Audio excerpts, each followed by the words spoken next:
town board meeting, please rise for pledge.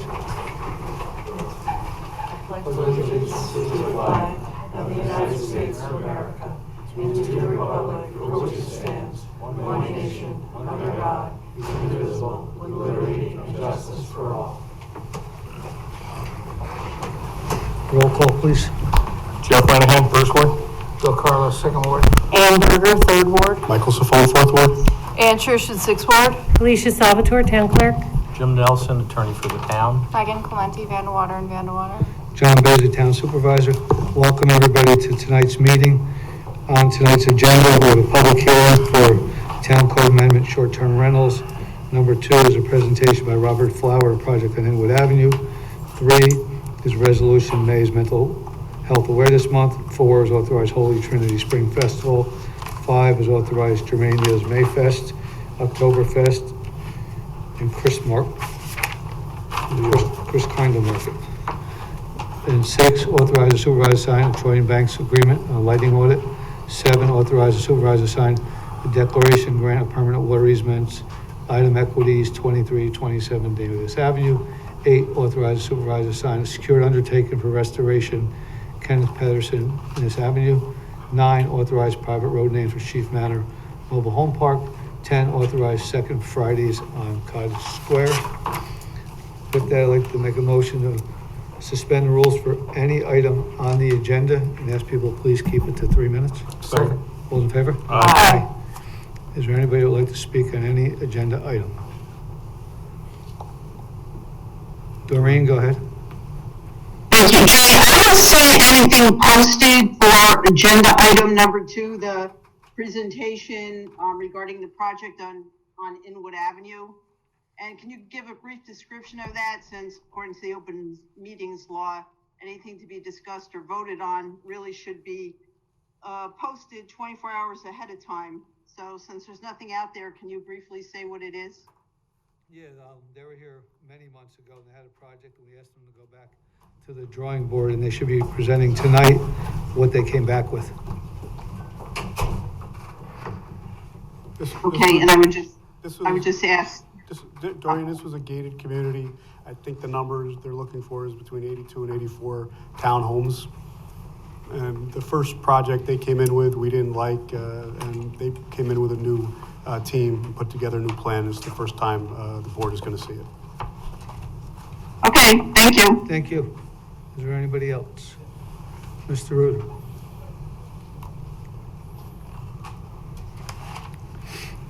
Thank you. Good evening. Good evening. My name is Bill Reuter, First Ward. Everybody hear me okay? Mm-hmm. Okay, good.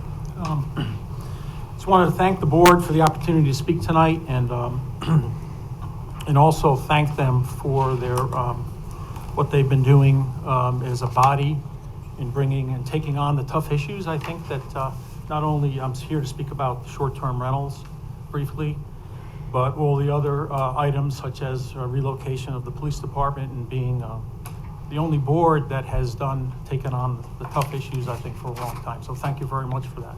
It's apparent to the public that you work very well as a team together, and that comes through 100%. So just a couple of things I would like to... Well, before you get to short-term rentals. That's the public hearing. Yeah, it's a public hearing. We'll open that up in a couple of minutes. Okay. Yeah, you can come back up when we open I it up. thought it was again. an agenda item. No, it's on the agenda, but the public hearings are Okay. separate. Yeah. Sorry Well, to anyway, confuse thank you very much for all you do for the Sorry to confuse you. Be back. Is there anybody else that would like to speak to any item on the agenda? If not, motion to resume the rules? Second. All those in favor? Aye. Motion open, public hearing number 1, Town Code Amendment, short-term rentals. So moved. All those in favor? Second. Aye. Is there anybody here to discuss short-term rentals? Would you like to start? Sure. Come on back up. Sorry to make you sit down and get back up. Thank you. Apologize for everyone. So look, thanks again. Just a couple of things. I reviewed the letter and March 20th from the town planning department. I think it's a very good letter. Okay, so a lot of work went into it. I wanted to thank the planning department and the board for bringing it forward. I believe that short-term rentals should be, regulated, permitted, and coded. I think that's a great thing for the town. Limiting to short-term permits of 30 days, though, however, may be sufficiently addressed by the regular building code, building permits. You did bring out a lot of good things in here about limiting short-term rentals, not allowing them to be for parties and things of the like. So they really should be dedicated as a short-term rental and keep it as a rental, not to be expanded. Some of the things that were expanded, I think, and I'm going to reference page 13, section 5A of the letter, only allowing it for single families. So we'd ask the board to possibly consider, maybe there's senior citizens that may have a large 3-bedroom apartment. So maybe changing the language, having council change the language to not limit the town in case we have a resident who may need to be able to use, let's say, an Airbnb, and I'll use Airbnb going forward, having a 3-bedroom apartment that may meet the criteria. So we may want to consider that. Also, in that same section, I don't quite understand the 1 acre requirement. So if we're doing unhosted, I think the intent possibly may be that if we have a corporate entity. So in other words, if we have a corporation that's in California that wants to rent things in the town of Poughkeepsie, well then great, we can restrict that. But we have families here and we have couples that have an LLC that's maybe a husband and wife team that possibly, if they're local, maybe we can add some criteria for them as a restriction or alleviate some of the restrictions. So versus a corporate entity coming in. So I'm not quite clear on the restriction of 1 acre. So the other thing I'd like to say is to go a little further and add on page 16 of 6 of 14, the conditions. So I think that an Airbnb or a short-term person should be able to provide and display hospital information, police information, local establishment information of what you might find from the Chamber of Commerce. So that would, we want people to come in, visit the town, be able to go to the restaurants, and I think that should be something that an Airbnb person or a short-term person should provide to the people coming in. The other thing I would say is that one thing to add, see, there's some things when you do an Airbnb is either you book automatically or you book contingent upon approval. So I would like to see the town require that, an owner would book contingent. So you actually take an active role in looking at the applications, seeing who the people are, and, reviewing and approving versus having somebody in a corporation, in a different state, just automatically booking it, show up at the establishment, and then, put a code in the door and get in. That's not what we want. So with that, it's the end of my comments. Thank you, sir. Thank you very much. You almost made the 3 minutes. Is there anybody else? Mr. Gray? We'll do the Zoom ones at the end. Hello again, guys. Hello. Good evening. Hi. Good evening, guys. So to piggyback on what the gentleman just spoke about, as far as the when individuals book the Airbnbs, I actually printed out, a thing for, that Airbnb does. It has to have there's a background check that's done by Airbnb first before, and it does for, the FBI wanted list and, what's the other one? Sex offender list. They check all that, and then the listing, and then it comes to you, and you can decide whether or not to accept this individual or not going forward. So, kind of piggyback on what he was saying, it's already in place. That's, and I have a copy of that for you guys. So, I've spoke to you guys a few times on it, and I don't want to just keep beating a dead horse, but the R20 language in there is something that, I was hoping that you guys could all like really have a deeper look into, because it would pretty much wipe out a lot of these Airbnbs in the area, and it's, it's just kind of unrealistic to think, houses in the town of Poughkeepsie are all, on more than an acre. Like I said, I built a home a few years ago, and it's on a half of an acre. So these subdivisions are building on lots that aren't quite an acre. So why would you restrict, if you're going to allow Airbnbs, restrict them to less than an acre? And there's another part in the language that I think is a little bit unrealistic. I think it's section 168. Number 6 is the size of the bedrooms. So, it doesn't matter if you purchase a home and you're able to rent it out, like, you guys, there's never even a question of size of the bedroom. As long as it has a closet, the 2 means of egress, meaning the door and the window, then that's fine for a rental. So I don't understand why you restrict the size of a bedroom for an Airbnb. If it's, big enough to put a twin size bed and a kid in there for your family, then what would be the issue with it having to be a certain size? That was it. Pretty much the R20. Like I said, I've spoken to you guys and some of you guys personally and stuff like that, so I don't want to keep beating them dead horse, but the main thing I wanted to bring up is that the background checks, and then also, if you look at some of the listings, you have to have carbon monoxide detectors, smoke detectors, fire extinguishers. All that is listed in your listing, your Airbnb listing. Those things are, required, before you can submit your listing live.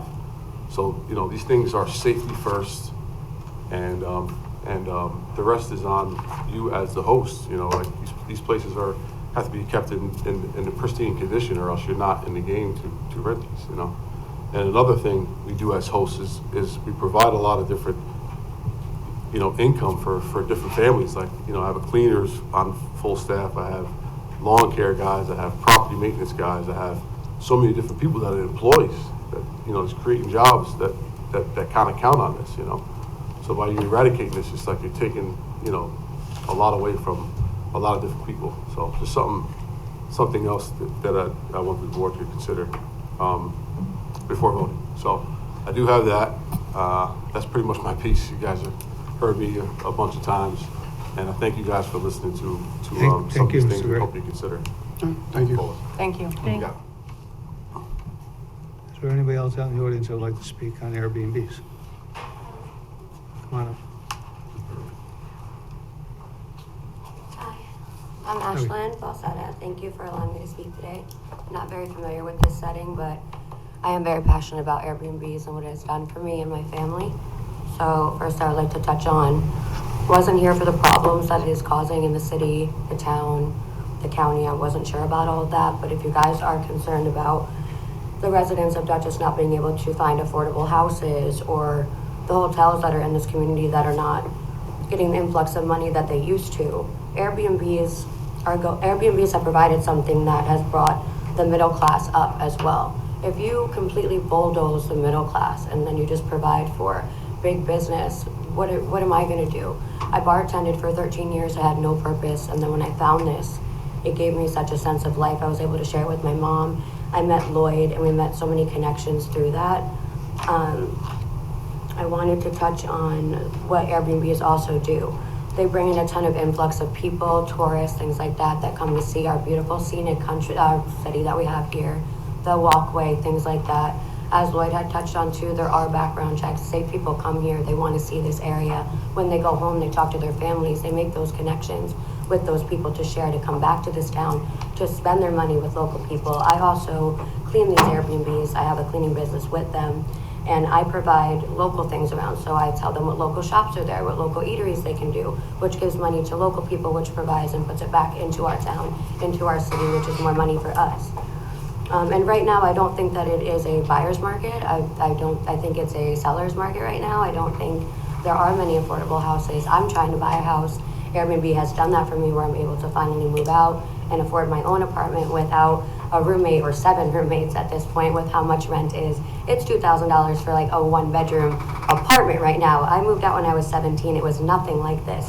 So it definitely has to do with inflation, and I think a lot of city people moving up here and maybe them taking up a lot of things like that, because like Airbnbs are so small, there aren't really that many around here when I look them up, and they are experiences. They provide so much more than hotels do. If hotels looked inward and they saw, oh, hey, it's millennials now and Gen Z, we're not appealing to them. We need to change what we have here and provide more things for them and update them. I go to a hotel, it looks like it's 1970s in there. Smells like cigarettes. I don't want to be there. Like when you go to an Airbnb and they buy these properties and areas that aren't the best, they build them up, they take over the lawn, they have florists that come and do the yard work, we clean them, they're always maintained and beautiful, and it makes the community look better as a whole, I think. And sorry for rambling, I'm trying, like this is hard for me. But I also do think that bulldozing Airbnbs is not going to solve the problem with hotels and give them back and propel it the way that it used to be. I think that's all I really had to say, I'm not sure. Also, I think that college, when people rent their college, isn't that a short-term rental as well? I have a ton of college people that rent for short terms, and they destroy my yard, my property, things. Cops are called constantly.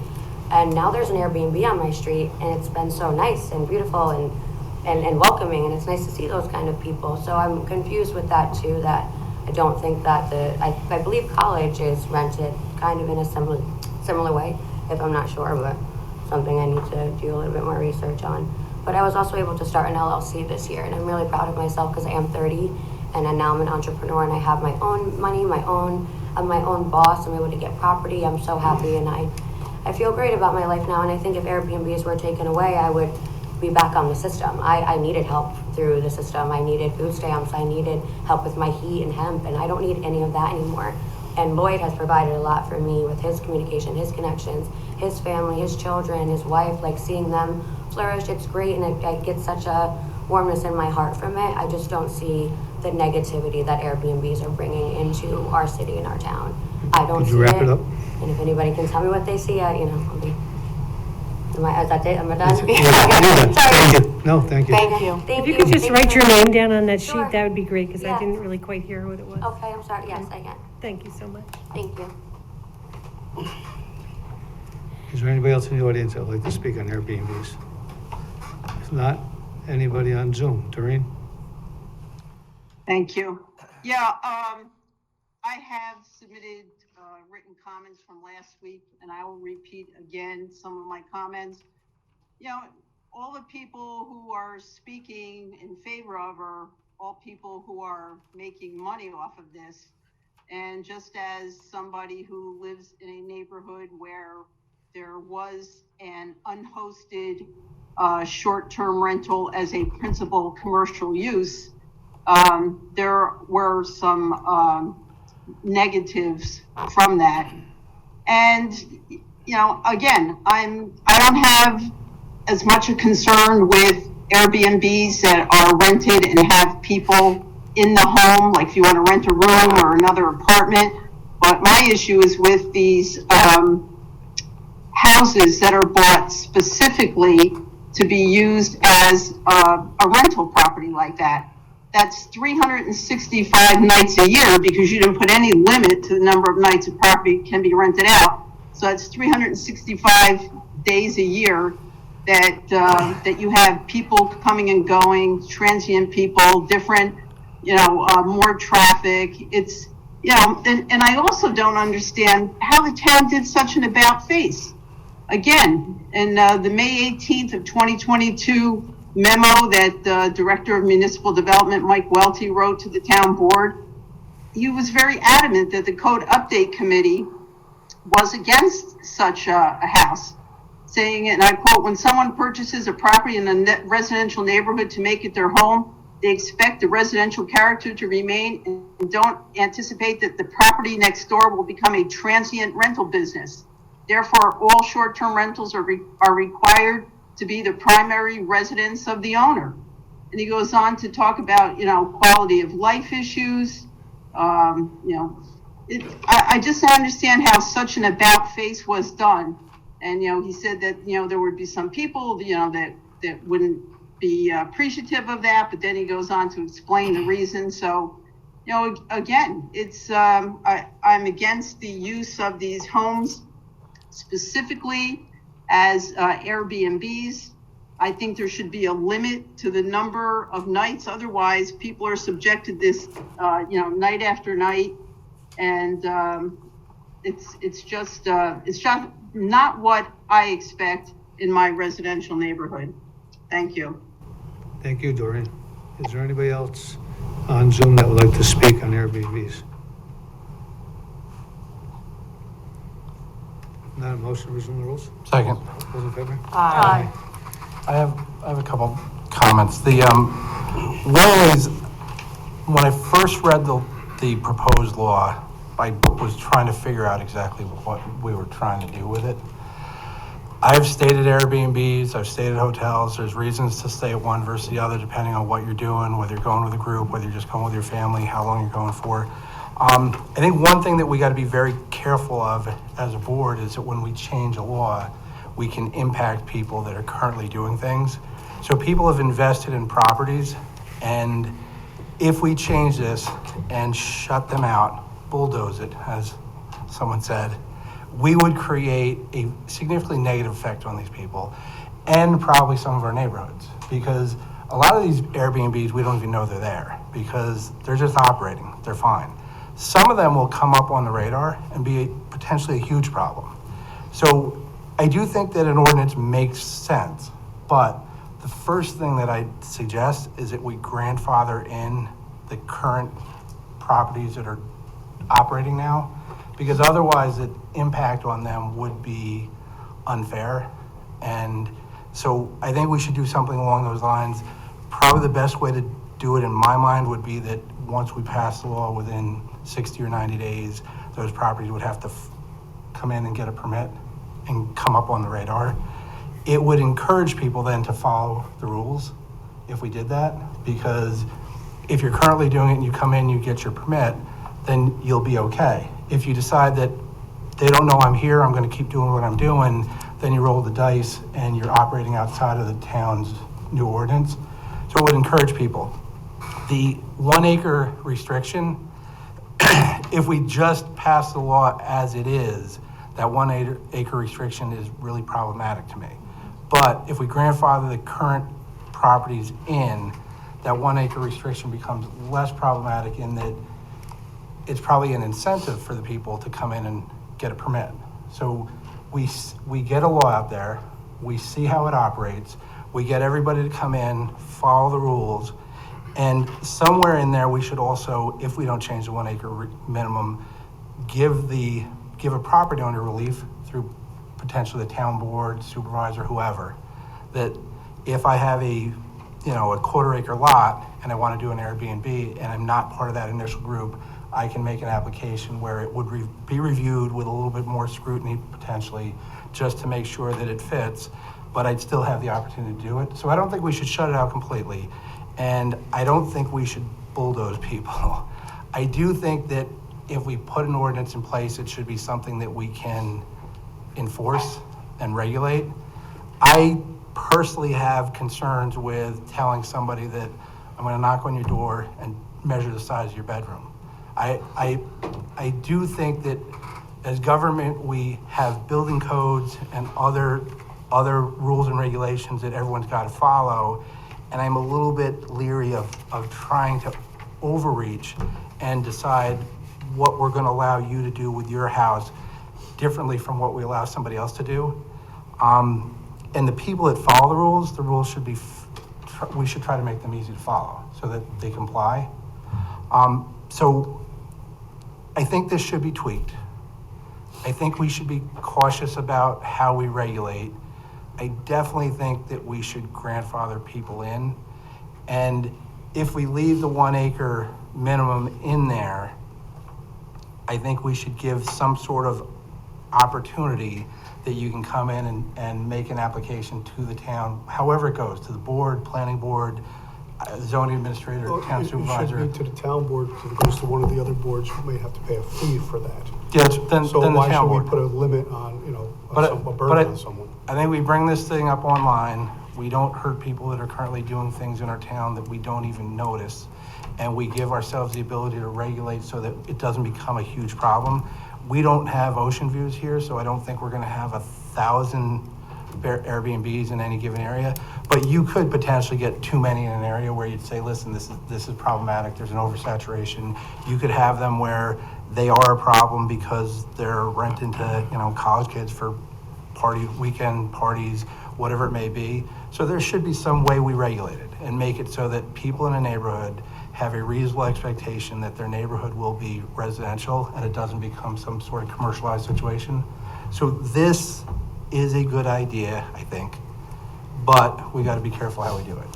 Yeah, and I did speak to Mike Wilkie about grandfathering in, and he says this code does not sustain that. So we would have to change this code to allow for the grandfathering in. And also, I agree with you that it's unfair about the R20, you have to have an acre lot in order to have an Airbnb, because we also have half-acre zoning in this town. So you can have an unhosted Airbnb on a half acre, no problem, but yet if you're in the R20 and half acre, you can't have it. So it's not fair the way it is set up. And you're right, it would also close down pretty much all the Airbnbs we have. Plus, we also have a 30 Airbnb limit in this code. For unhosted. You couldn't do it on a Unhosted. half acre if it's an acre minimum, What? right? Yeah, so you're not, the R20, you would be able to do it in R20, but not. But we have half acre, we have whatever Right, our half right, acre but zoning is, and you'd be allowed to have an unhosted one. That can't, A hosted one. You could have, an unhosted one in there, because it's only for the R20 zoning. So if you're in a different zoning than that, you could have it and be on less than an acre. It's only That can't be the punitive way of it's the written R20 because of- zoning. Mike Welty might want to chime in, but that can't be the way it's written because it wouldn't make any sense at all that you could do it in a half acre, but not. Yes, not in the R20 zone, but don't we Yeah, have? I'm happy to chime in if you'd like. I'm going to Chime in, turn Mike. off my camera though, just because it's not really doing anything. Anna's right. She reads that correctly. I mean, if in theory you could have an undersized lot in an in the R2 zoning district, right? A pre-existing lot with a single family house on it. In theory, that could be rented. The limitation in the code, the way it's written now, was really about the R20. At the time, we were thinking about the most, dense residential neighborhoods in the town, and that's what the R20 is generally. And originally we had written it to maybe exclude the R20 completely.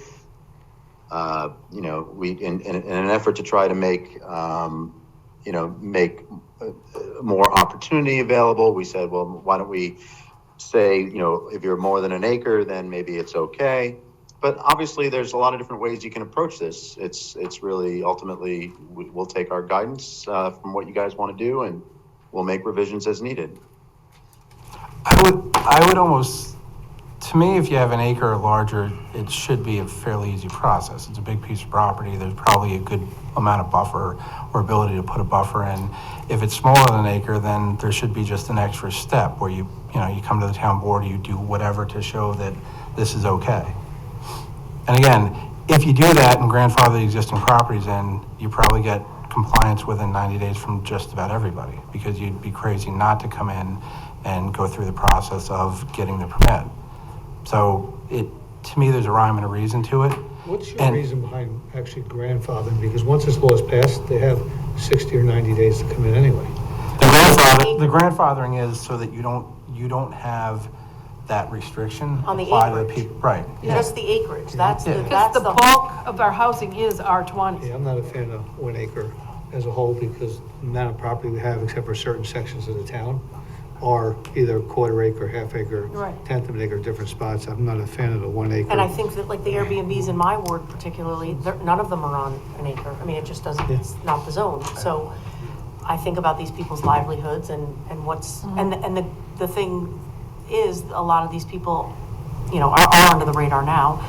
There's 3 in my ward and I didn't even know about them. And I, fancy myself knowing my ward pretty well and the neighbors and the streets and what's going on, and kind of have my finger on the pulse. And I didn't even know they were there. So I don't think there's as much a problem with them as, you know, people like to think, or people like to speculate that it's some sort of, you know, wild, wild west out there. No, Nan, you're 'Cause it's correct. not. I don't think in most cases it is a problem. I've seen actually, a lot of the problems actually turn into lots that are over an acre, because then they turn into parties and weddings and different things. And you look at some of the towns outside here, the Rhinebeck's and the Red Hooks, that have more property.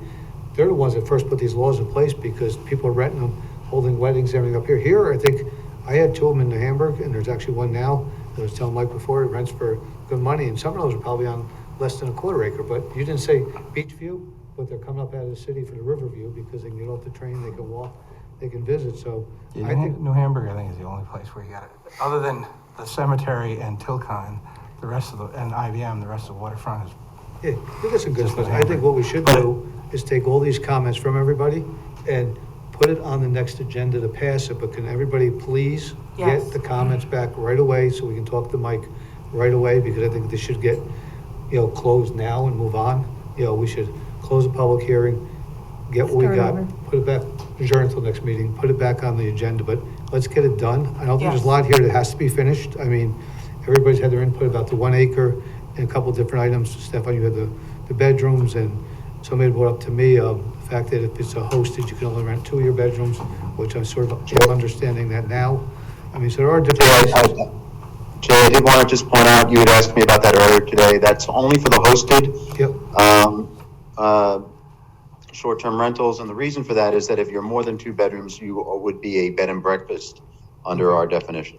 all right. So that's the reason. wait, Remember, early on in our discussion around this, hosted versus unhosted, I think there was this idea that there wasn't a lot of unhosted, but it is, that's what most people do, Well, have unhosted I've never Airbnbs. stayed at a hosted Yeah, I've Airbnb. actually stayed at one where the house was on the same there was 2 little cabins, but you're right, I don't know how many people are gonna rent a bedroom from someone for a night or 2. I'm sure it exists, but unhosted is what Airbnb is. That People are goes- buying properties so they Poughkeepsie can get has that. income and then rent them. I think a lot of It's the in the 1 and city. 2 bedroom rentals actually are turned into more Airbnbs, not Airbnbs, bed and breakfast, Bed and breakfast. is where a lot of them go, because that's where, believe it or not, that's where it started. There was different clientele of people that wanted that treat, and this is different. I mean, this is definitely is the one So woman that spoke about. if the person lives in the house, they can only rent 2 bedrooms because it would be a bed and breakfast? If they rent That it doesn't- free. That doesn't make any sense. I mean, how is it a bed and breakfast if I live there, but if I don't live there, it's just a short-term rental? I mean, that should be corrected. Because you're in our- making eggs and bacon for But that should be corrected in our code. See, here's the thing, when we put a law on the books, it should be a law that we could all follow and it makes sense. Otherwise, you just don't put it on the books, is my honest opinion. I do have concerns that I don't want to walk into somebody's house and look around, and I don't want somebody to walk into my house and look around. I should be able to own my house, I pull a building permit if I do work, and the town come in and do the inspections. But the rest of it, I should just be able to keep my front door shut. So like I said, I'm okay with an ordinance.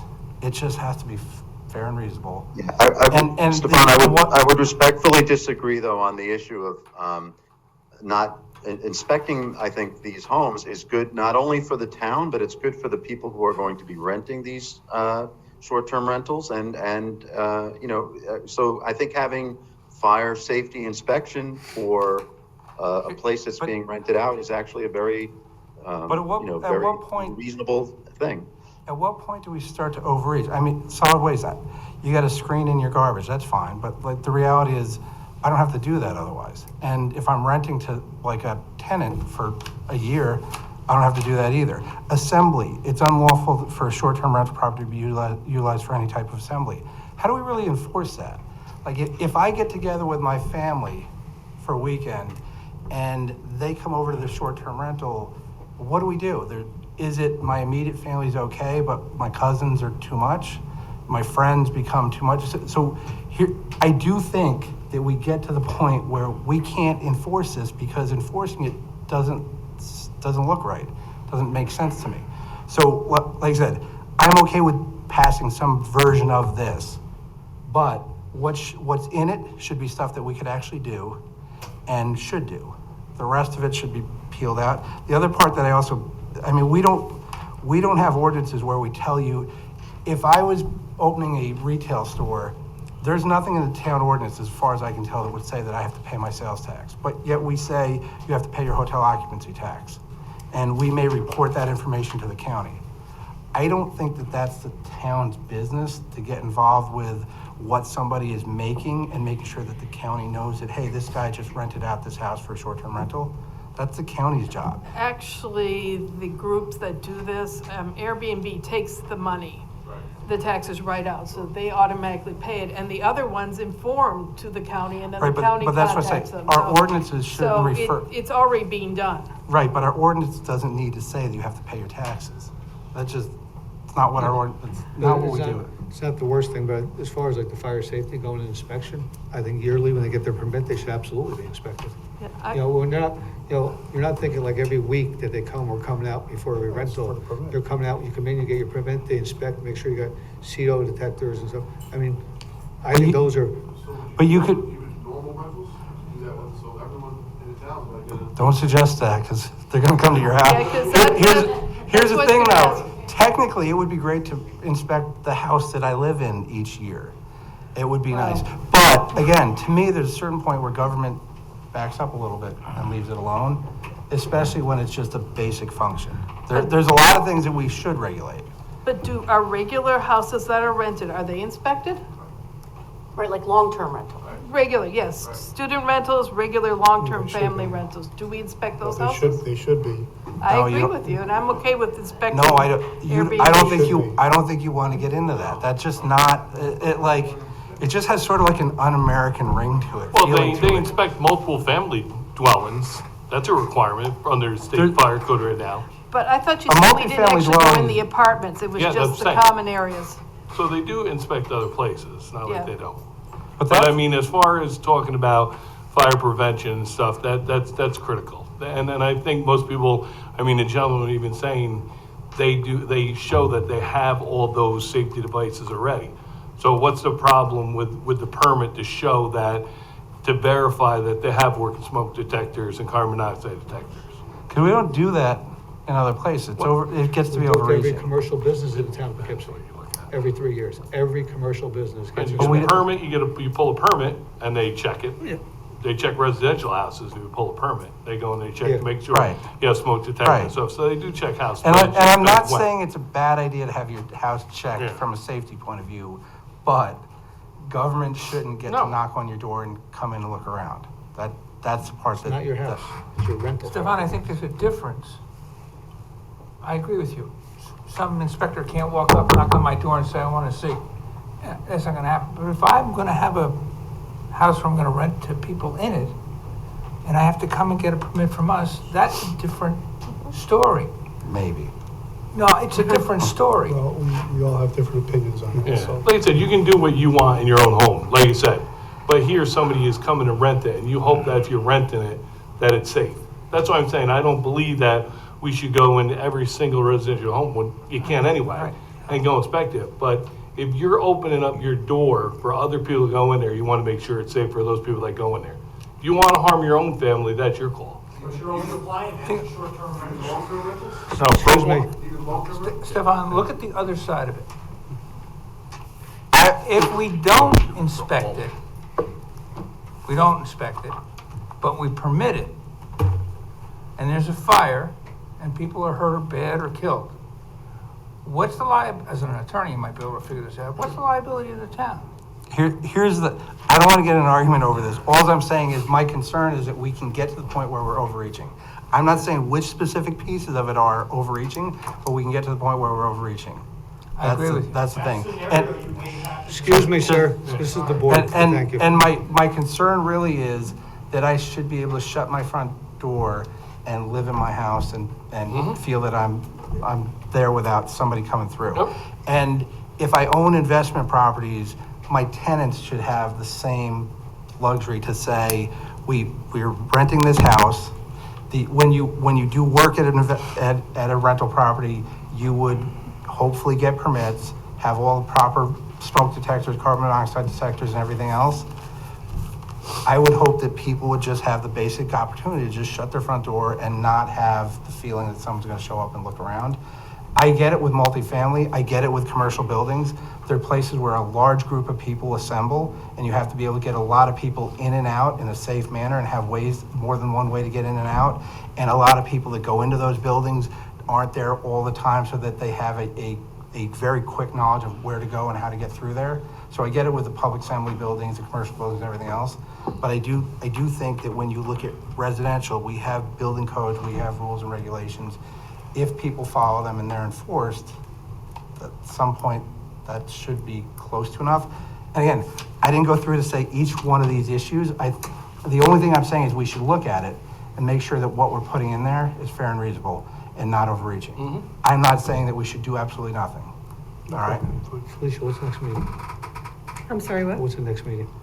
The next meeting is May 3rd, but you would have to start all over and do a set date. You'd have to have. No, we're not changing that much yet. We're gonna review and bring it back. So all we are is adjourning it. We're not going to have it for May 3rd, Jay. Because by next Wednesday, we would have to have it done.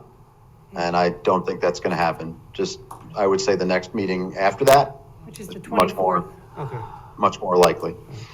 Make a motion to adjourn until May 24th, So you're adjourning the public hearing, to May but you're 24th. changing We're substantially. not changing No, we're anything not at this changing point, anything. Felicia. We're not changing Okay. anything. Okay. Yeah, we're not But there's changing not- anything. We're asking the board to please get the comments back, and if it's a substantial change, Then you'll and we have change to it at that republish point. it, we will.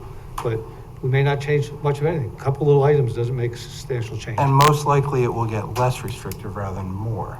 So it shouldn't be, I don't think it should create a problem to keep rolling with what we have Well, it's gotta move forward. and correct some of those things that are in there. Correct. My suggestion was going to be that, given that you want to get it done, great. Given that you want to get it done right, and given that there are several changes that are being suggested, that you consider whether what is going to be brought back would be significantly or actually different in any significant way, that you be careful and consider renoticing it if it's going to have substantial or significant change. It's not considered, it would have to, if it is substantial. Right. So that's why we want to set a date. We don't want to sit on the back burner. It's got to move forward. Okay. So make a motion for May 24th. Second. All those in favor? Opposed? Motion passes 7-0. Thank you, everybody. On to presentation, project Inwood Avenue. Mr. Flower.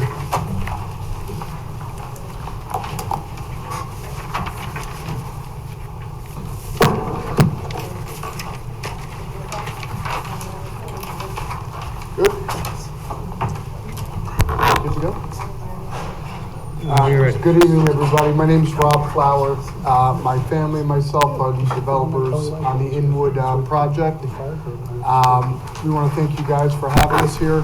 As John and Mike had said, we met, we've been working on this project for about 2 years. We met with John, Mike, and Mike Welty, I think about 1.5 years ago. Can you just Maybe a move your little- mic up a little? I can A hear you. little but less, it's just- oh, sure, so, That's oh, there better. we go, sorry. We had met with everyone about a year and a half ago on this project, and got some feedback from them, on some concerns, in which time we took that time and revamped everything, the whole project, the whole team, everybody. And we came up with what we feel is a really dynamic, exciting project. We got a great group of professionals, working with us, Greg, and I want to pronounce this right, from Dunn Scramo. We have John from Berger Moss and Dominic from Prestige Building. And what we did with this project was we used the project and had a unique design with it in mind when we revamped it. We were trying to go after all demographics and really give something to everybody, whether it's an individual, an older individual who doesn't want to walk upstairs and wants a bedroom on the first floor, a young professional who's come to the area and wants a home office, a married couple, or even an empty nester whose kids have left and they're downsizing. They want to stay in the area, but also have room for their kids when they come later. So with all of that in mind, we came up with this pretty unique design on the property, as well as the community itself. Our idea was to make this a community within a community, and I feel that we've really hit that well. As you'll see in the presentation tonight, you'll see that the community itself has a lot to offer. The wide variety of amenities, the open space allows and really invites people to be outside with family, friends, neighbors, walk around their neighborhood, feel safe, have a real sense of community. Also, the project is in a great location, which is also very good for the homeowners. It's by retail, it's by restaurants, it's by the highways. So all of this allows for the homeowners to have easy access and also help the local economy with the restaurants and the stores being so close. We also wanted to focus on the community itself and having a homeowners association, giving a homeowner the chance to own a home and not have to worry so much about the maintenance. With a homeowners association and an on-site manager, this would alleviate people from having to deal with their own home maintenance and really keep a very tight, great community because of the on-site management as well as the homeowners association. So with all of these things put together, we're really excited to present to you guys a little view inside the development itself. Greg will take us through it. John, the architect, will speak a little bit about it, and we can answer any questions after that.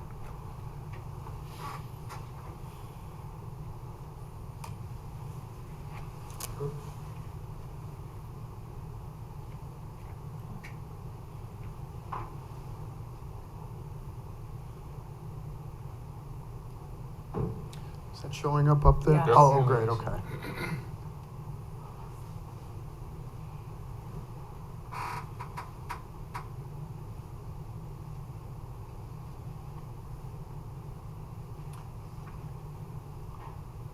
It's a little choppy.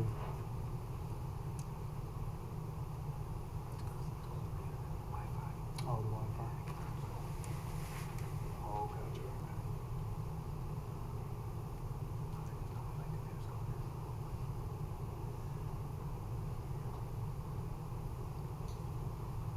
Might seem like we're actually walking through it, this space. We get it. I mean, it's good. It's fine.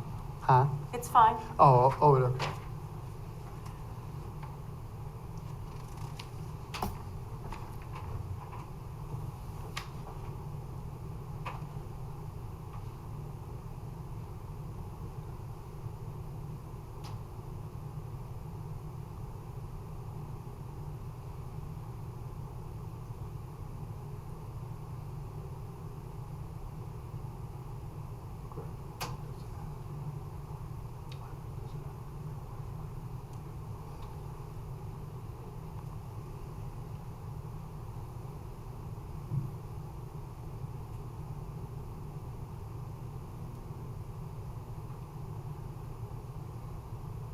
That's a clubhouse for the development.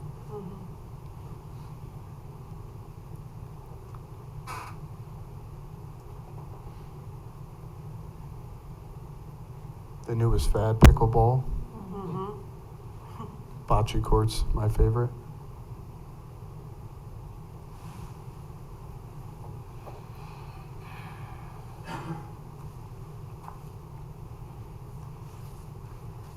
Community garden.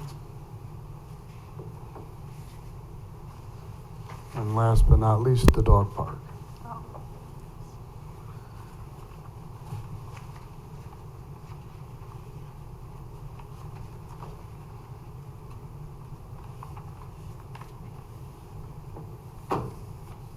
So I'll have Greg take it from here and then John will speak.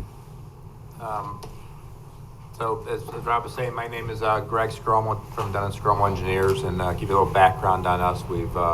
I started doing this about 1988, and our firm does a lot of both development type work, and we also represent a lot of municipalities. So we've seen it from both ends of it, so we know kind of what you guys are feeling as a municipality, seeing a project come in. And with that respect, we've also done developments over the last. Our firm actually just turned 50 years old. And we do projects, anything from million square foot lifestyle centers to your typical little Dunkin' Donuts or something like that. And one of the things that we do specialize in is some new urbanism type developments that we've done quite a few of them over the years. and actually I've worked with Duani on one. I've seen how those new urbanism type developments have kind of morphed and grown over time. The one that we did with Duani, I would say we probably won't ever do it again. It actually morphed each phase into something that's more similar to what you're seeing here tonight. So let's talk a little bit about the project. It's a 33.6 acre parcel, kind of rolling hills, very heavily wooded, actually very, very nice piece of land. What we're proposing here is to provide a development which is it's a cluster type development. It's a condensed development. So we're going to try not to disturb and wreck the entire site. We're going to try to do as minimal disturbance as possible. You'll see as we go through.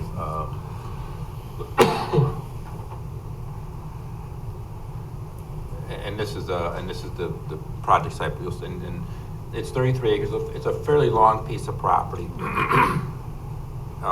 So it's not like a nice square or anything of that sort. Like I said, it's kind of rolling hills, has a lot of woods and wetlands and that sort of thing that are kind of sensitive to some respect, and you want to protect them.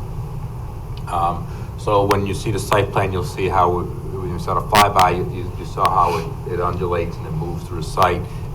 We took a lot of time and energy looking at all the elements and all the restrictions and trying to put together a site that minimized that disturbance.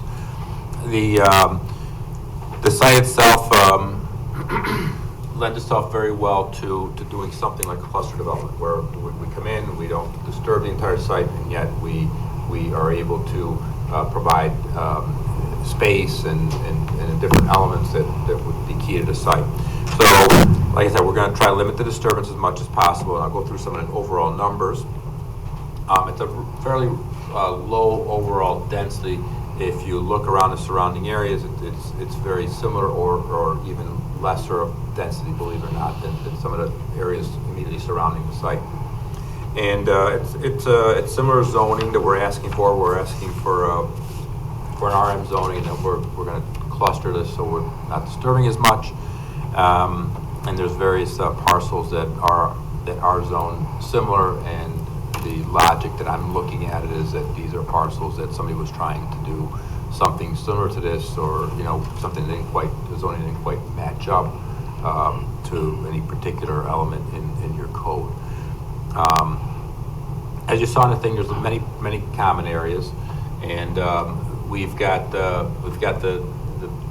common areas with whether it's a dog park, the pickleball courts, bocce courts, something like that. There's also a clubhouse, which this will not bounce off it, so I can't directly point to it, but the clubhouse is furthest to the west there, right by the blue pond areas.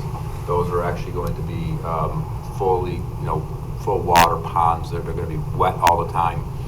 They're going to both as an element to reduce stormwater runoff and improve quality of any stormwater coming off of paved areas, roofed areas, anything like that. But they're also going to be an element that's part of the walking trails that are going to be surrounding it and adjacent to the clubhouse. So that common area is also part of that clubhouse, also part of that common area, and in that area will also be on-site management. So you'll see in here that there's some darker green areas. Those are the areas where there's wetlands that we are avoiding.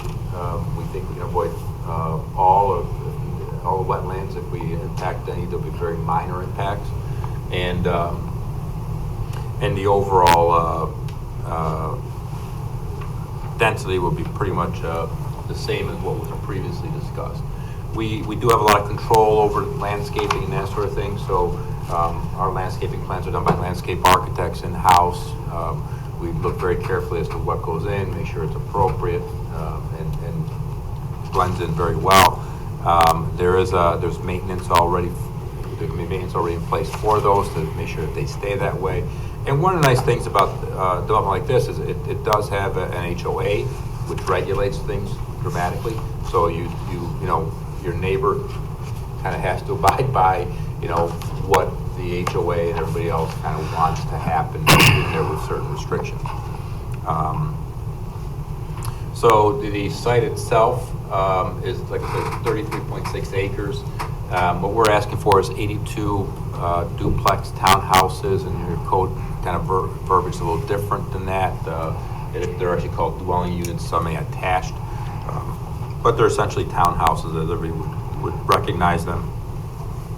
The previous project had elements to it that we heard weren't really popular with the town itself. So we reduced a lot of those negative elements. Roadways on this plan are about a third of what was on the previous plan. The site disturbance is less than half of the site. We're going to be disturbing approximately 15 acres of land. And by disturbing, we will grade it, we'll put the roads and the houses and the elements in there, and then that would be replanted. Some of it just grass lawn areas, some of it will be re-landscaped with trees and wooded areas. So eventually that'll grow back in. But initial disturbance is going to be probably about 15 acres. Impervious area, we were able to reduce that by 50% from the previous plan. We're down to only 6.1-ish acres of impervious area. That's going to include things like your roads, your roofs, your driveways, certain elements that aren't pervious. We do take take a lot of time to make sure that stormwater is treated properly. We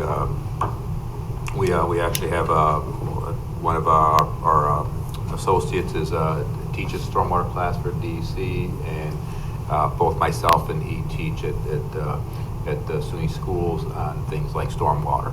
He actually teaches a stormwater class. So we take it very seriously, and we do incorporate some of the newest elements and make sure that not only does it work right, but then it also needs to look right. So the site is not zoned ideally for this type of development. It's zoned for 2-acre lots basically, and much lower density. If we were to develop it in those types of things, we would pretty much wipe out the entire site to get it developed. Not ideal for anyone, not ideal for the developer. Obviously, it's a lot of time, energy, money. We would be going much bigger lots and that sort of thing. Not ideal. And again, you're also going to take and disrupt this entire site. So we're looking for a zone change. And then we're going to talk about the clustering of it, which essentially gives us the zone change, gives the density that will be allowed, and then we'll be able to look at what makes sense as far as the development and the lot sizes and how that all works together. So with any hope, we can come up with something that works well for everyone.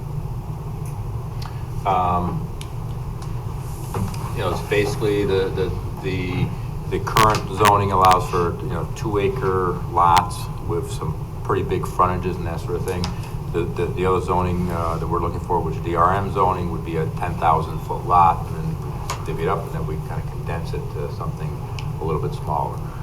John is going to talk about some of the elements relative to, from Berg Moss, the elements relative to the architecture, which is geared to make sure that fits in well with the zoning and the lot layout. So with that, I'm going to pass it over to John, who's going to talk a little bit more about some of the architecture and that sort of thing. Yeah, I mean the architectural design is intended to be sort of classic. There's variations on a theme, so you can kind of see how the buildings hang together, but they have an individual thing. They were designed as kind of duplex units. I mean, they're 2 units, but they're supposed to look like one building, so that they're in context of not looking like townhouses, looking like they look like single-family residences that kind of blend in with the rest of the neighborhood in terms of context, but we get the greater density, which of course allows us to leave a lot of the site undisturbed, and that was really important. It's also really important that this community has sort of a heart. Because we were able to go for a greater density, it's allowed us to leave these things that create an actual sense of community, like the bocce court and all those things which would allow people to gather. The greater density allows people to walk. It's more inviting to walk when the density is greater. So all those things we're thinking will help give a sense of community to the space. So the density is actually, we're asking for it for economic reasons, but it's actually a plus in terms of actual viability of the way that the site would work. This is just more things about what we kind of consider our town center of this development, and how we feel like those would actually really function as a real positive for the site. This is a picture of the clubhouse, so it's a real thing. This will be overlooking the pond. So again, there's like two-part that town center has the amenities that we have, like the bocce court. It also has, as the clubhouse, as this bridge almost between the kind of more constructed amenities that you see of the town center and then the natural amenities, and the clubhouse is in between them. So we feel like this backs up into the rail trail, and that there's some real synergy there in terms of the occupants actually finding a positive benefit in this natural stuff. And the houses, just really, I think they were mentioned really quickly by Rob, that they're designed, they have, the main bedroom is on the first floor, and it's a big open space.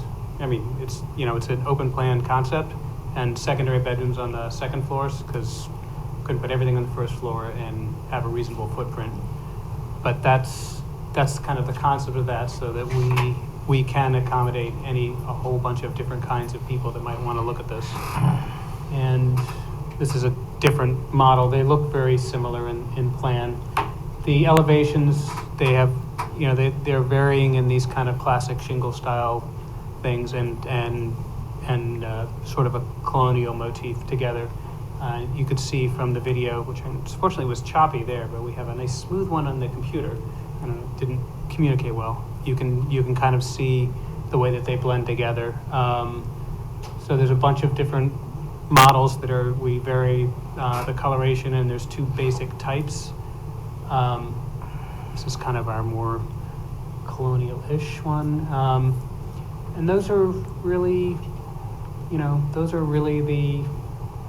that's really the project. The main concept here is to get buildings in a neighborhood that feels, in terms of the rhythm between the buildings, like the adjacent properties. It's not going to stick out in that sense, but we're able to achieve greater density because each of these quote houses is actually two houses, and that density allows us to make actually really functional these community centers that we have, both the natural one and the other one. And I think that's the main thing. So I have a question. How does more density make it better to walk? So if you have to walk on 2-acre sites to get to something, you're going to get tired. It's like people walk a lot in cities. I just get tired. But you don't have to walk as far. Here's the thing, if it was a loop like that and there was less density, the distance is the same, the road's the same. It just seems, it's just. So a lot of people find the interest in walking. The reason that you see storefront regulations on city streets is because people will walk if they see something happening. If you see your neighbors every 100 feet, you see neighbors that you could say hi to, you're going to be more interested in walking than if you have to walk half a mile to see your next neighbor. So it's just, that's just like. This isn't science, and if it's not your thing, it's not your thing. I think a lot of people. That's fine. It's just I thought there was something behind it, but it's just a statement. It's a statement. To the left of that, the blue pond, is that even usable land? Is that like level, or is that like just a? It slopes. I mean, the last time the last person was in here, I got the impression that wasn't even usable. No, it's usable. It could be. You could build housing on that. Oh, yeah.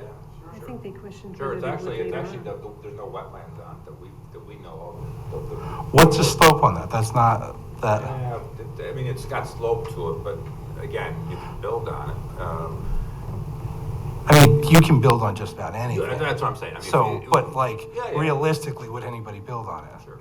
It's not that steep. It's steep, but it's not that steep. When they had one of the people come in and discuss that, one of the comments was, what were they going to do with that piece? Later on. And one of the comments was later on coming and putting a battery building on it at one time. So somebody had discussed that at one point, as much as it was going to be saved, but they'd come in and discuss putting a building on that. No, if this was to go through this way, I mean, that would be basically undeveloped. I mean, it would remain undeveloped in eternity. It's just part of the common land, it's part of, it's part of zoning. We basically are trading that land for us being able to compact the front half of the development. So it's not like that could be phase 2 in a couple of years. I mean, And that trail goes down to the urban trail? it would connect to that, yeah, hopefully. So this is the same density as was previously proposed or lower? 82 units. It's less units than before. What was proposed before? Well, it was at one point, 100. I thought we got it down to 84. It was down to 84, 87. But it still looked very compacted though. Correct. I mean, everything was on top of each other. Yeah, I took those slides out. I could have left them in. I mean, I can even put it up if you really want. No, I remember what it looked like. Yeah, I mean, and the number I thought was 82. I saw something with 150, which was, but I thought the last number was like 84, and we're down to like 82.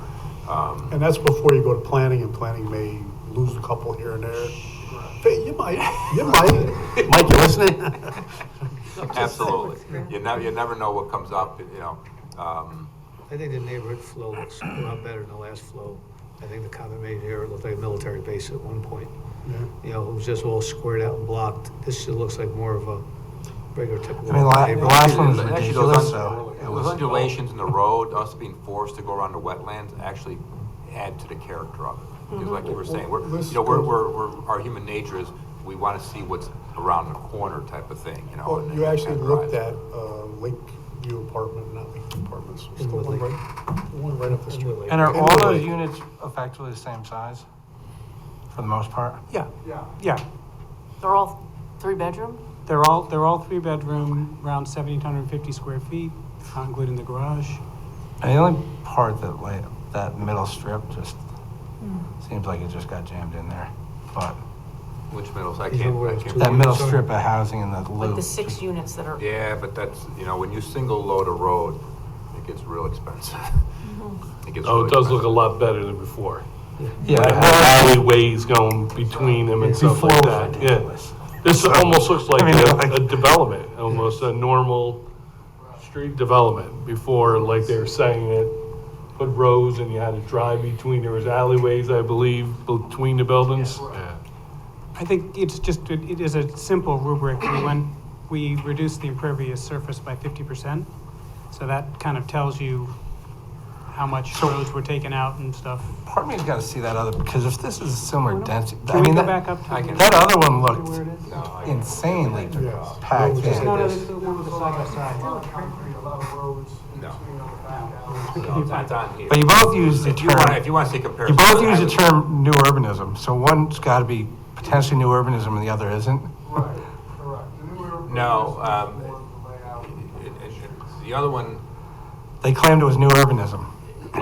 So the one's got to be closer than the other to new urbanism. As I was saying, what the first new urbanism development I ever worked on, was in 1980, I believe it was, and we worked on it with Dwani, and these first sections of this development was basically these units which were single wide. I mean, they were literally 18 feet wide, on 25-foot lots with alleyways. And by the time you got done with it, you were adding more asphalt, and you were basically going to reach over and touch your neighbor. And I grew up in the downtown city of Syracuse.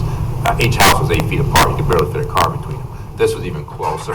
It did not go very well. So the next phase, everything moved apart a little bit. The next phase, it moved apart a little bit more. The last 2 phases would look very similar to this. If I showed you those, it's called Ann's Grove in Syracuse. How are you defining new urbanism? That's what I say, the last time this was presented, it was new urbanism, and it was jammed in as if it was like a little New York City street. Do you happen to have the old one? I don't think we don't need to keep the concept of new urbanism. I think we did want to create a development with. Well, no, I'm just asking, because you said new urbanism, I'm just asking how you define it. I didn't say.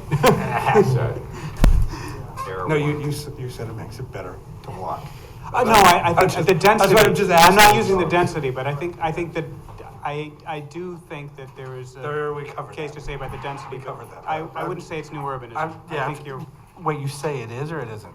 I don't think, it's a nebulous term, but I wouldn't Well, use it here. That's why I was just asking, because it was, Yeah, I think. put out there last time. I think you and can then see this what time. it is, and you're smart enough to say, this is what it is. Maybe What we're I am. proposing is that, whether I called it, new urbanism or, a pizza shack, it doesn't matter. What we're proposing is there. Yeah, I don't have my own definition of If I it. can right? share the screen. And you don't have to go through a lot, I just asked you that No, question. but if I can share the screen, I actually have the side-by-side comparison. So new urbanism has, every rate's a little different. To me, new urbanism has certain principles to it. Okay, you want walkable communities, you want amenities that are, you want things that make people come out and associate with their neighbors. Okay, and ideally, you'd want it close so that you could not only walk to the amenities on the site, but also you could walk to the grocery store, or the shopping center, or the community center if that's off, library, something like that. So there's certain principles to it. This wouldn't really be that, then. What's that? This isn't really new urbanism. It's not going to do all of it. No, Hudson Heritage and might be more like. And I wasn't saying that it's got new urbanism elements to it. Okay. The previous one. Yeah, that's fine, I'm. Yeah, no, and the previous one's up there. You can see what the difference is. Those How are many the units exact- is in that top, how many units were in that top one? That was 84 units. But every house is surrounded by alleyway in the front or back, and road in the front or back. I wasn't even sure which one would, but there was so much pavement that was not necessary there. So to me, it's like certain things. If you're going to put an alleyway there, there's got to be a reason for it. Otherwise, why bother? And just because your garage is in the front, that's not the end of the world. It depends on how it fits in with your house. If your house takes up in some of these newer developments, the two-car garage sits there and occupies the entire front of the townhouse, with the exception of the front door, and that is not an ideal thing. Having a front porch is part of new urbanism. So these all have front porch. I have a front porch. Huh? I have a front porch. Oh, absolutely. If you grew up in the city, you had front porches. Now I live in suburbia, and there's no front porches. And the only reason I know my neighbors is because I have to move to my old neighborhood, in the city. So those are the sort of elements that make for new urban. It's close to the street, front porches, walkable community, a community center of some sort that you want to go to. Those are the elements. Everything else is. It's just not the old suburban neighborhood where you're, Which all right. more of a city feel, which that top one is, because there's so much concrete that's jammed in, the bottom one's more community. Yeah, the top one is just what it is. We had a question from one of the residents watching. They wanted to know where the power lines are as opposed to where the buildings were going to be. The power lines are directly south of this, so just to off the southern edge or the lower portion of both of these.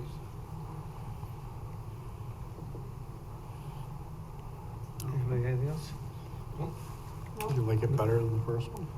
I do. That's like us. Thank you, gentlemen.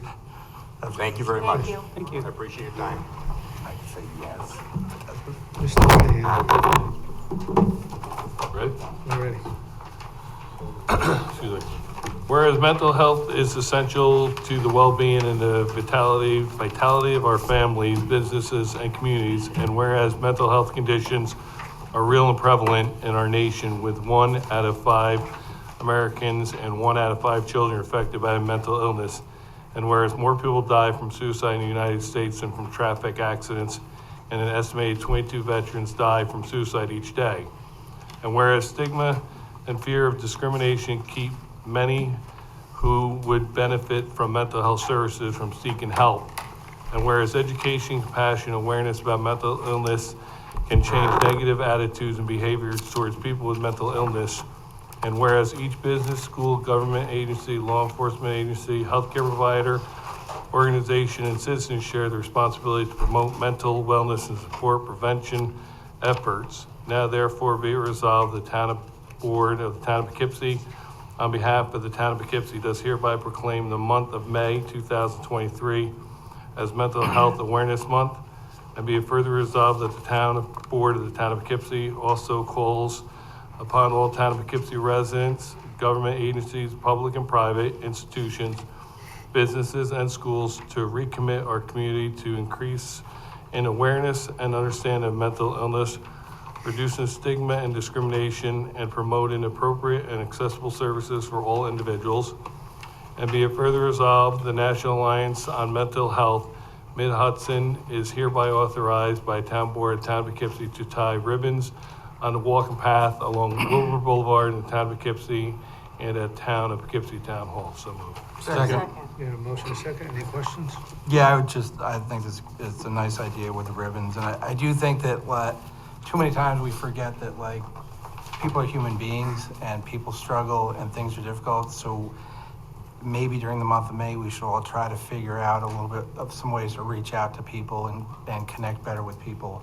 And also, I know I try myself, sometimes I don't do as good a job, but you try to step back and understand somebody else's perspective and realize that life's not that easy and people struggle. So sometimes when you think someone's being difficult, it may be that they're just having a difficult time. So Here, Stefan, here. I tell my kids that every day. Right. I say, everyone you meet is right. We should enduring a struggle you know nothing about. We so- should all strive to do better and be better to others, and May shouldn't be the only month, but maybe that's something where we talk a little bit more about it, so. But it's a great reminder, and I always Yes. walk Wilbur and see those yellow ribbons, so. You know, it does, and so seeing them in places like that here, it just Yeah, reaffirms. a little more what's going on awareness. here. All those in favor? Aye. Opposed, motion passes 7-0. Resolution number 4, whereas the Town Board of the Town of Poughkeepsie has heretofore received an application submitted by Holy Trinity Church to hold an event called Holy Trinity Spring Festival, located at 775 Main Street, Poughkeepsie, New York, on May 18th, 2023 through May 21st, 2023. And whereas the presence of food and/or booth vendors is a vital part of a successful event, now therefore be it resolved that the Town Board of the Town of Poughkeepsie does not include food and/or booth vendors participating in the Holy Trinity Church Spring Festival event as peddlers and hawkers. And these vendors are thereby exempt from provisions of Chapter 151 of the Town Code, and be it further resolved that the Town Board of the Town of Poughkeepsie does hereby waive all permit fees relating to Holy Trinity Church Spring Festival at 775 Main Street, Poughkeepsie, New York, on May 18th through May 21st, pursuant to the application from the Church of the Holy Trinity dated April 4th, 2023, a copy of which is attached. And be it further resolved that the Town Board of the Town of Poughkeepsie does hereby approve the application of Holy Trinity Church to hold a spring festival at 775 Main Street on May 18th through May 21st, contingent upon receipt by the town of a certificate of liability insurance naming the Town of Poughkeepsie as an additional insured. And be it further resolved that the Town Board of the Town of Poughkeepsie does hereby waive the open container law in the event alcoholic beverages are to be served at this event, with all other state laws remaining in full force and effect. So moved. Second. We have a motion and a second, any questions on this? All those in favor? Aye. Opposed, motion passes 7-0. Whereas the Town Board of the Town of Poughkeepsie has heretofore received a request from Germania Poughkeepsie to hold its May Fest on May 19th, May 20th, May 21st, 2023. It's Oktoberfest on September 8th, 9th, 10th, and it's Chris Kindle Market on November 17th, 18th, 2023. And whereas the presence of food and/or booth vendors is a vital part of a successful event, now therefore be it resolved that the Town Board of the Town of Poughkeepsie does not include food and/or booth vendors participating in the Germania's Mayfest, Oktoberfest, and Chris Kindle Market events as peddlers and hawkers, and these vendors are hereby exempt from the provisions of Chapter 151 of the Town Code. And be it further resolved that the Town Board of the Town of Poughkeepsie does hereby waive all permit fees relating to Germania Poughkeepsie's Mayfest on May 19th, May 20th, and May 21st, 2023, their Oktoberfest on September 8th, 9th, 10th, 2023, and their Chris Kindle Market on November 17th, 18th, 2023, and be it further resolved that the Town Board of the Town of Poughkeepsie does hereby approve the application as submitted pending receipt of a certificate of liability insurance naming the Town of Poughkeepsie as an additional insured. So moved. Second. We have a motion and a second, any questions? All those in favor? Aye. Opposed? Motion passes 6-0. Be it resolved, the town board, town of Poughkeepsie, after considering the town's procurement policy, authorizes the supervisor to execute a contract with Troy and Banks Incorporated to conduct an audit of the town's street lighting systems and telecommunications. Such contract to be in substantially form annexed here too, and the town board further finds that it would not be in the best interest of the town to solicit alternative proposals or quotations for such audit. Be it further resolved, the town board does hereby determine this is a type 2 action requiring no environmental review. So moved. Second. We have a motion and a second. Any questions on this? Yeah, when we talk about, they're gonna do a survey, what are they gonna count, the lights, how many telephone poles? Bill, we had this done 6 years ago. They did an audit of all our street lights, because some of them were in I parking remember parking lots that. This is weren't the on. same thing. It's the same company coming back 6 years later. The reason we're having them doing an audit this time is we've had a few issues with our in-house phones company. They will be auditing their bills, and they will also be auditing every Central Hudson account that we have now.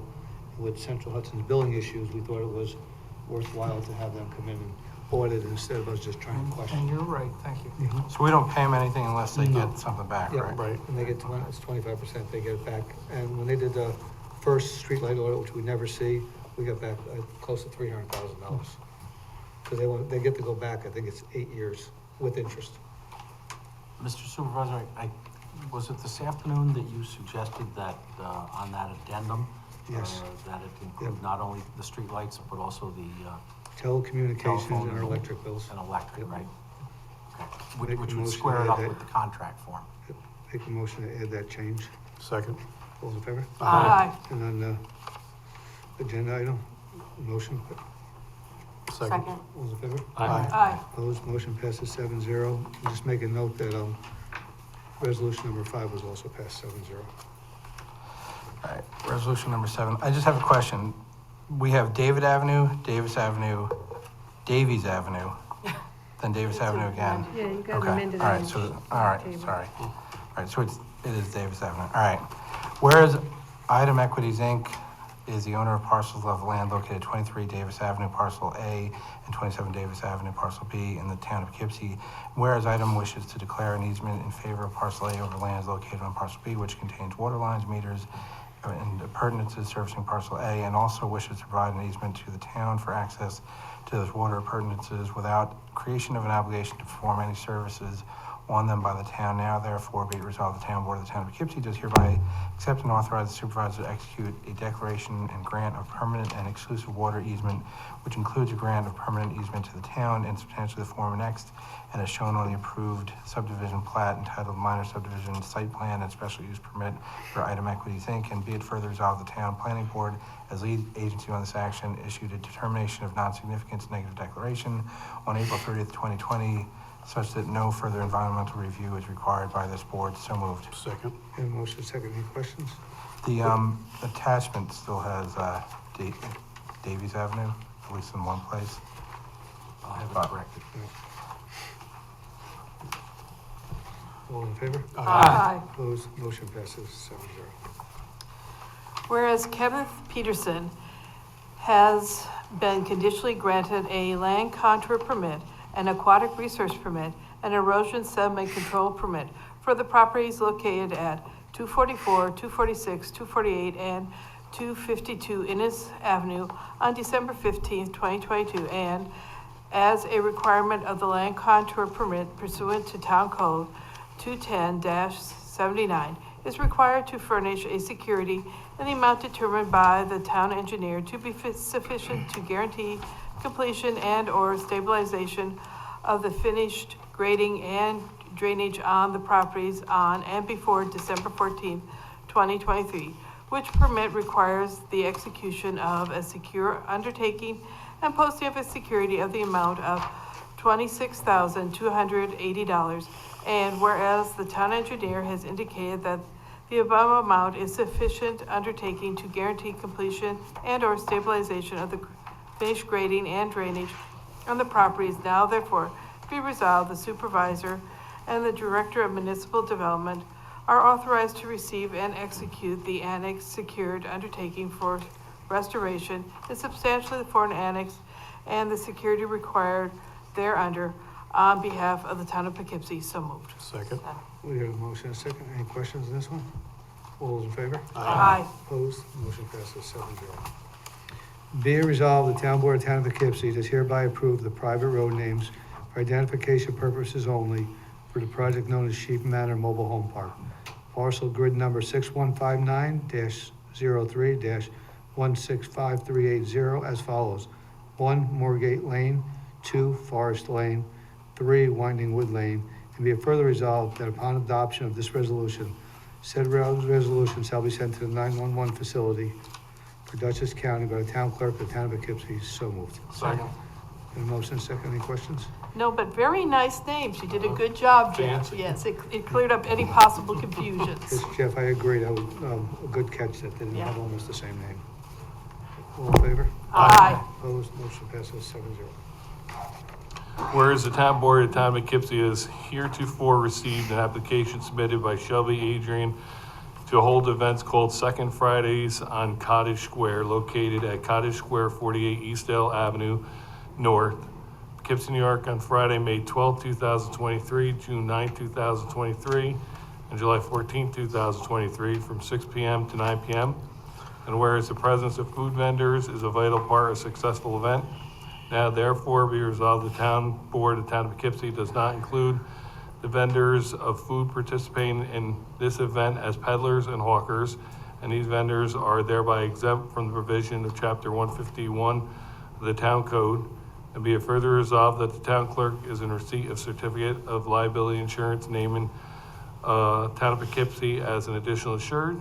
And be it further resolved that the town board of town of Poughkeepsie does hereby approve the application as submitted for said event to be held on the above mentioned dates. So moved. Second. We have a motion and a second. Any questions on this one? All those in favor? Aye. Opposed, motion passes 7-0. That brings us to the end of our agenda. Let's make a motion to suspend the rules for any item and ask the people to please keep it limited to 3 minutes. Second. All those in favor? Aye. It's the time for anybody to speak, if anybody would like to speak. Sir?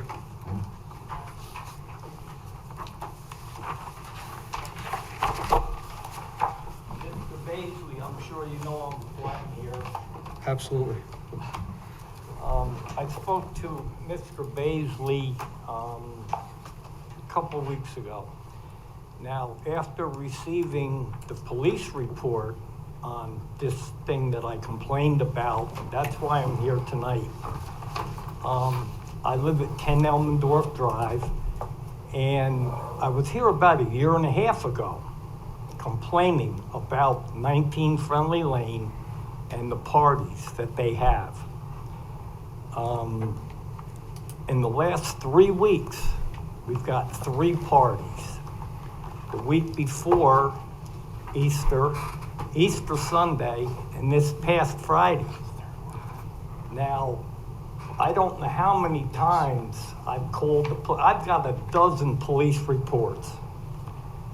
When I call the police, I have to ask, can you meet me before my property?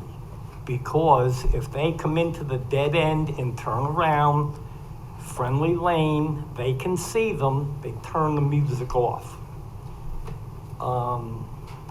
This particular evening on the 2nd, it was a Sunday, I met the officer at the top of my property. My property is 220 feet across the front from my property line.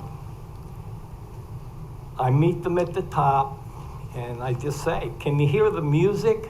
Yes, we can. I take them down by my house. It's louder. I've taken them inside my house with the windows and doors closed, and you can still hear the music. Now, this report, this is what it says. Can hear music from the road in front of 10 Elmendorf Drive. Music is not unreasonable or loud. I went down to my front door. I said, you know, it's quite a bit louder. He, well, that's not unreasonable. I take them into my house, take them to the end of the house where my bedroom is. And, well, yeah, I can hear it, but it's not unreasonable. And then he says, if you're watching TV in the other end of your house, you can't hear that. Now, I mean, it kind of upsets me.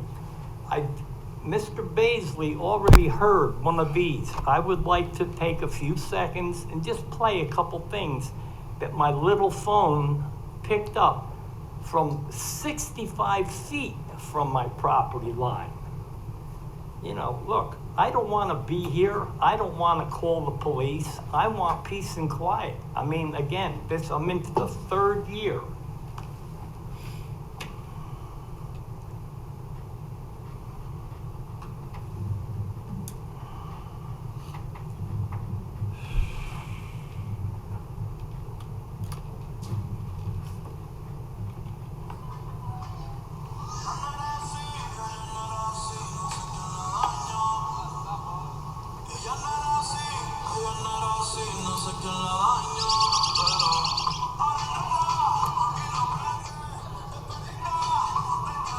I don't know how loud you can hear this, but this is 65 feet from my property line. What time of day was this? This was in the afternoon. This was at, actually at 7:25 p.m. Now, the last time I was here, the board said to me, the 10 o'clock rule really doesn't apply for this. Now, this other one, this is a week later.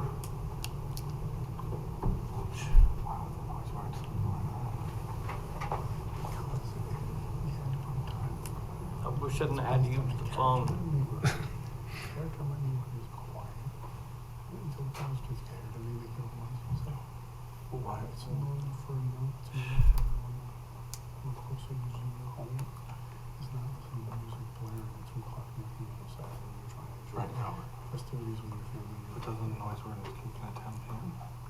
All right, anyway,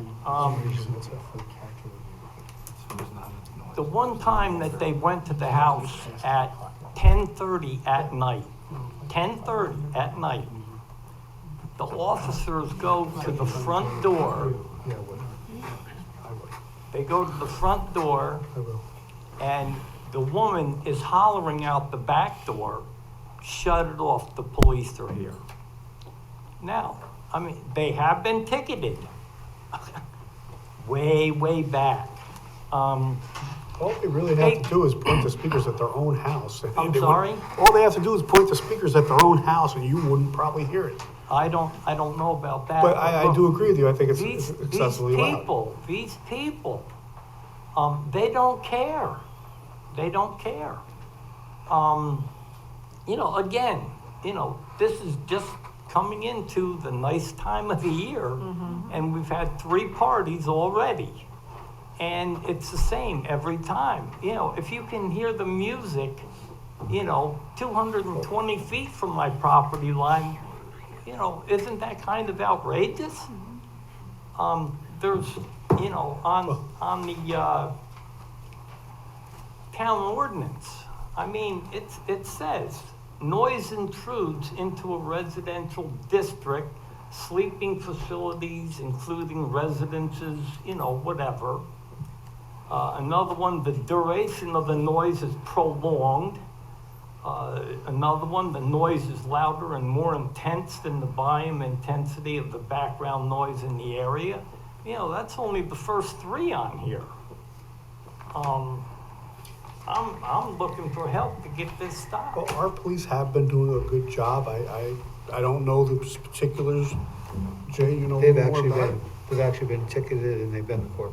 Okay, so then we just gotta keep the pressure on them. They've gone back, we just have to get the judges up the fines or something. I mean, But when the officer comes and says it's not unreasonable, I mean, wait. That's subjective, because if you came into the Fairview area, any given weekend, you will hear 2 or 3 different college houses playing different music, and that is unreasonable, because I work hard all week, my neighbors work hard all week, we want to enjoy our backyards without hearing multiple music boom boxes blaring, so, Well- yeah, I get what you're saying, and I These- understand. These parties can start anywhere from noontime to 1 o'clock and just carry right on through. You know, and it's never on a lower volume. It's always blasting. And I mean, they've had parties for little tiny kids and the music is blasting. Just Now. keep calling the cops, let the cops keep giving them tickets. I feel they're getting mad at me. They're getting paid a good $1 to go do these calls, so let them do their job, okay? Well- The problem is, and I speak this because I know a couple times this happened, by the time they get to court, the judges let them plead down because they don't understand the impact, but we can't tell the judges how to do their job.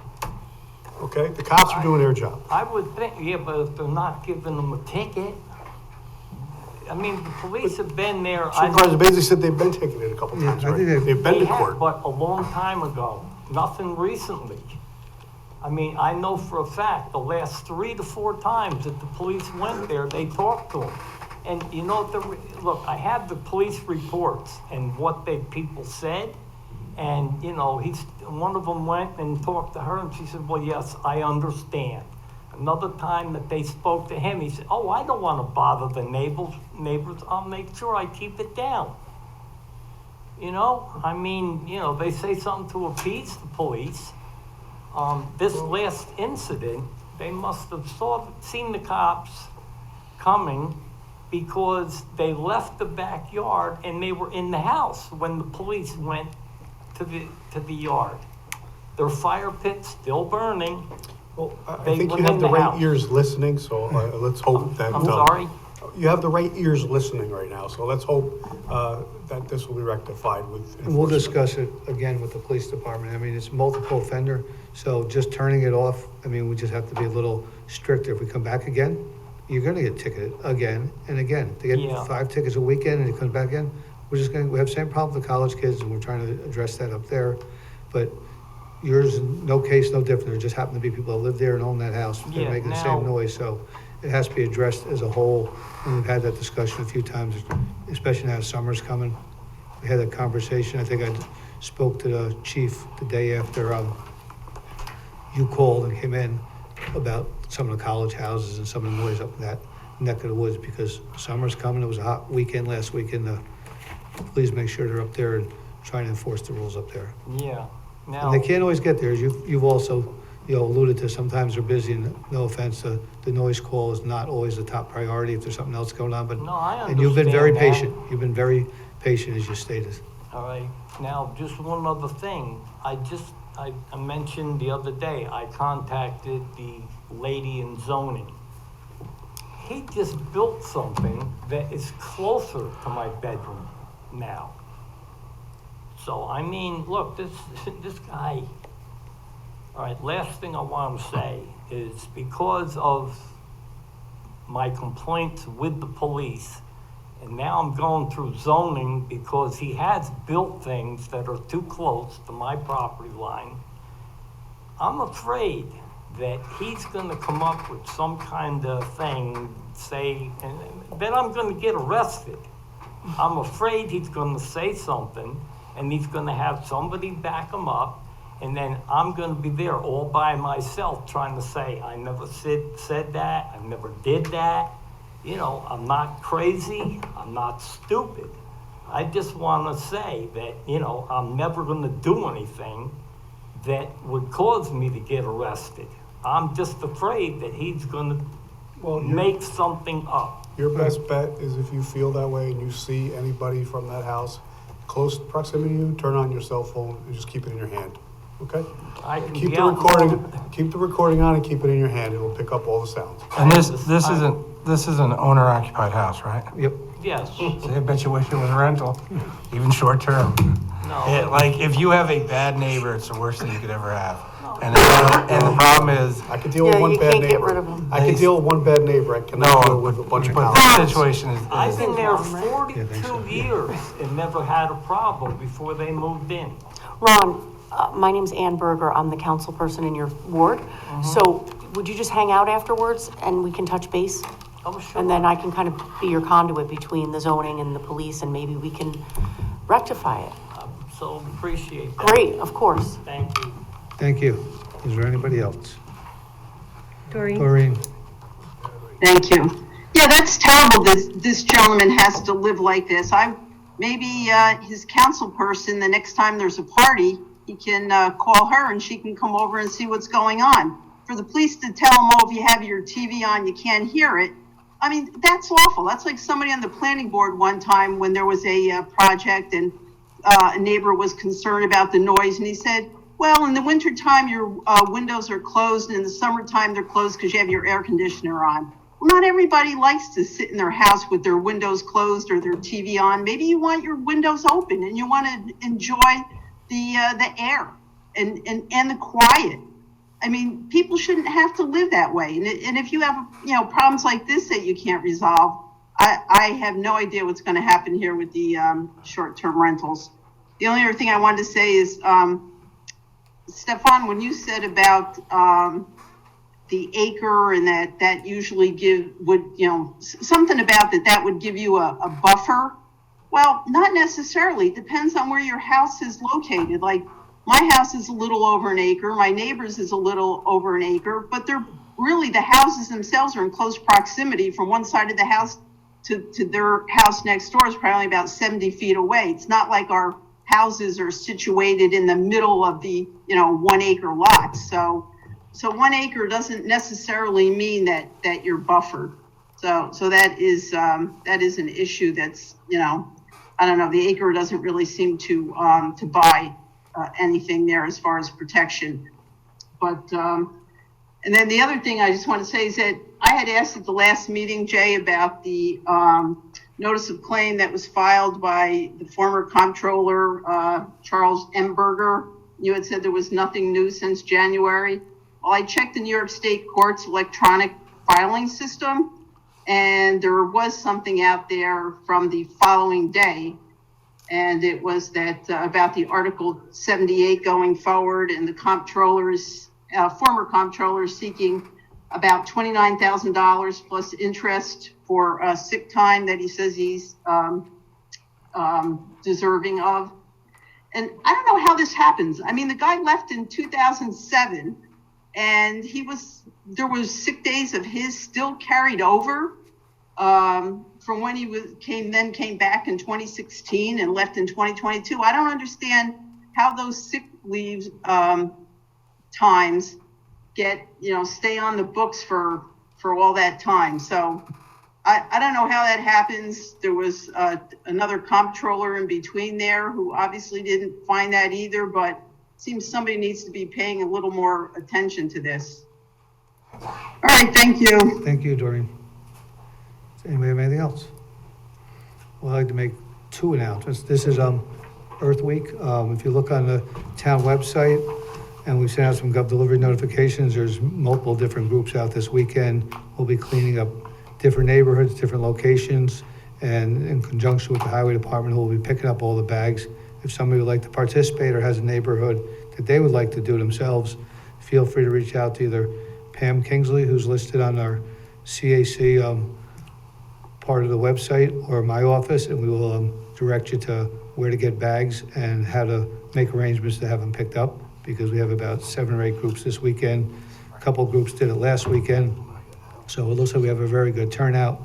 And I was out there today. The streets are definitely, after winter is done, some of the stuff that's all over that's coming right as the grass starts to grow. It's amazing how much stuff is on the side of roads. I think the cleaner you make your neighborhood, and it stays that way, people will think twice. I mean, some people are not going to think at all, but the fact that some of the neighborhoods do it over and over, I know New Hamburg does it nonstop, twice a year.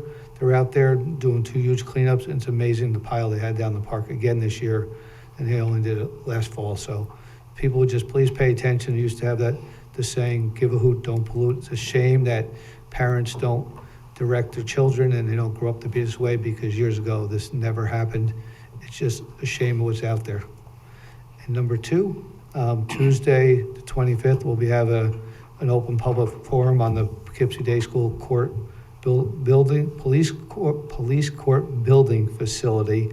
If there's anybody interested that would like to be involved in that working group, they could please email my office or give me a call, and we will discuss putting a couple people on that, or they can bring it up at the meeting that day. It'll be a group with no decision-making, but they will be able to look over the plans, and during the public forum next week, we'll stay as long as we have to. The architects will be back down to discuss the plan, and you have a chance to ask your questions. If there's any other locations or anything that have come about that you would like to know if we've looked at or possibly haven't looked at, a few people have called. That is your time to come up. It will be televised. It'll also be on Zoom, and it'll be here in Town Hall on the 25th at 4 p.m. So we look forward to hearing the positives and the negatives from everybody, and hopefully it turns out to be, a good outcome when we're all done with this, because the bottom line is we have a police court facility that we need to move. So this project, one way or another, whether it's the same location or a different location, has to move forward. I have nothing Here, else. here. Does anybody have anything else? Jeff? Be it resolved that the town board of the town of Poughkeepsie does hereby adjourn to executive session to consider the following: to discuss matters which are exempt under open meeting law, including matters subject to attorney-client privileges, and be it further resolved that no action appropriate in money will be taken. So moved. Second. Motion second, all those in favor? Aye. Aye. Town board is in executive session at 8:48. Thank you, everybody. Have a good night. Thank you.